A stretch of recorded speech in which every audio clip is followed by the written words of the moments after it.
ඊයේ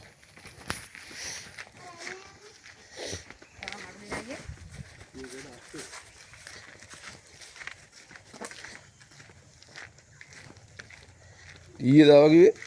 ඔව් ඊයේ හොඳ රින්ගලා කියලා අද ඉද දැන් මේ කොහොමද මේ එළුව දාලා හොදලා. පොඩිලා ගෙදරක් කවුරුත් නෑ.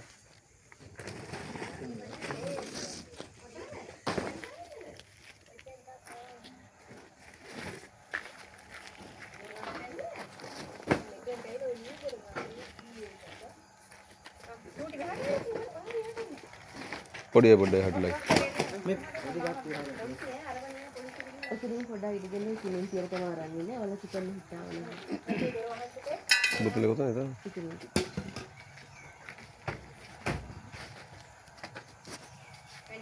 ඔයාලා නේද අර කුකුල් කොට වෙන එකක් දෙන්නේ. ඔව්. ඒ අපේ ධර්මයත් ඉඳලා එහාට ගිහිල්ලා තින්නේ. මේකේ කොයි හරියද පේන්න හිටියන් තිබුණා. ඔව් නේද? නෑ මිටි එකට බඳලා තියෙන්නේ දිවට දැම්මම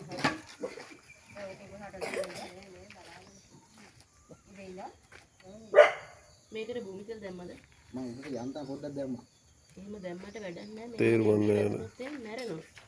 එයාට ගඳ සුවඳ දැනෙන්නේ නැහැ. එහෙම දැම්මා කියලා ඉරලා යන්නේ අයින් වෙනවා කියලා එකක් වෙන්නේ නැහැ. කතාව මැරෙනව නේ? ගේ වැදුනොත් අනිවාර්යෙන් මැරෙනවා. ඒ වගේ වැඩ කරන්න එපා. නෑ මම අර ඉන්නවද නැද්ද කියලා යන්තම් උඩින් යන්තම් පොඩ්ඩක් ඉස්සේ. ඔව් පොඩ්ඩක් ඉස්සක් ඇති. එයාට දැනෙන්නේ නැහැ ගඳ සුවඳ දැනෙන්නේ නැහැ එහෙම. අර අපි නිකන් අර එහෙම හිතුවට බුම් තෙල් දැම්ම කියලා. ඒ දුවන්නේ වේදනාවට කොහොම ණයා කොහොමද දුවන්නේ නැහැ බුම් තෙල් දුන්නා කියලා. ගුලි වෙලා එක තැන ඉන්නවා විතරයි. නියම් හිතන්න බෑ සබන් ටිකක් ගියාම ඔයාලට කොච්චර වේදනයිද කියලා ඒවා දෙක. ගැරන්ඩියා දුවලා ගියාට මැරෙනවා. වේදනයි. ගැරන්ඩියා බුම් තෙල් දාපුවාම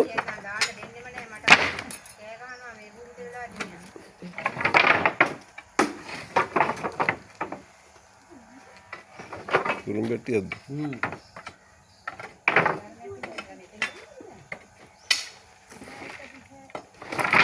ඒවල්ල බලන්න කළු තෙල් ගාලා තිබ්බත් ඒවල්ල නේද? වැඩි අර මාක නිතර වහලන තියෙන කියන්නේ අවුවත් එකෙන් උලුවමත් පදින්න.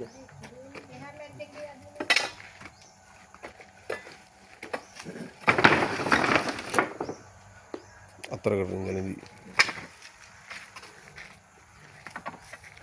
ඔතන ඉන්න මීන් ඔතන ගත්තා හිනංගි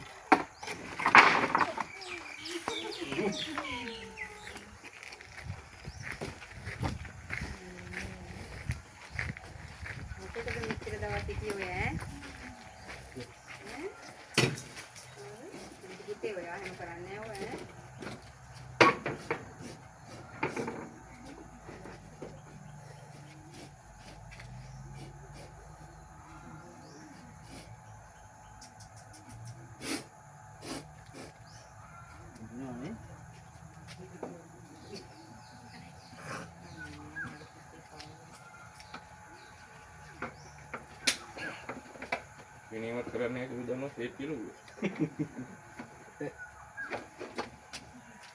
ඒ මටයි ඩාරි දා මං ඉලවද්දි වෙනදා එන එක අර බල්ලට මේ ගහන්න හදනවනේ. මෙයා ගහන්නවත් හැදුවේ නෑනේ. ඔව් ඕක තමයි. අපින්නද කියලා හොයන්න බෑනේ. ගෑන් සතේ යන සතෙක්ද? ඔව් හරි වචර නැහැ.